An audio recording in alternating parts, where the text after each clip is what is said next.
क्या सृष्टि की रचना का अधिकार केवल ईश्वर के पास है या कोई मनुष्य भी उस शक्ति को चुनौती दे सकता है? इक्ष्वाकु वंश में जन्मे एक महान राजा सत्यव्रत जिनकी एक ही इच्छा थी अपने शरीर के साथ स्वर्ग में जाने की। वो अपने गुरु महर्षि वशिष्ठ के पास गया, लेकिन गुरु ने उसकी इच्छा को असंभव बताकर अस्वीकार कर दिया। निराशा में राजा ने गुरु के पुत्रों से मदद मांगी, किंतु गुरु पुत्रों ने इसे अपने पिता का अपमान समझा और क्रोधित होकर राजा को त्रिशंकु नामक चांडाल होने का श्राप दिया। ऋषि विश्वामित्र ने त्रिशंकु की दुविधा जानकर उसकी सहायता करने का निर्णय लिया। उन्होंने एक ऐसा यज्ञ आरंभ किया जो न सिर्फ त्रिशंकु को स्वर्ग पहुंचाएगा, अपितु ऋषि वशिष्ठ से उनकी श्रेष्ठता को सिद्ध कर देगा।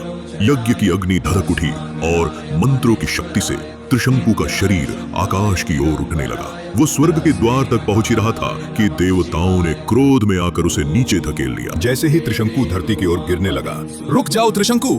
विश्वामित्र ने अपनी शक्ति से उसे आकाश में ही रोक दिया। त्रिशंकु आकाश और धरती के बीच एक शापित छाया की तरह लटक गया। देवताओं ने विश्वामित्र से कहा, तुमने अपनी तपस्या से सब कुछ पा लिया है, किंतु तुम त्रिशंकु को इस स्वर्ग में प्रवेश नहीं करा सकते। विश्वामित्र की आंखों में एक नया संकल्प उभरा। अगर इस स्वर्ग में त्रिशंकु के लिए जगह नहीं तो मैं स्वयं त्रिशंकु के लिए एक नया स्वर्ग बनाऊंगा। और फिर एक नवीन रचना आरंभ हुई।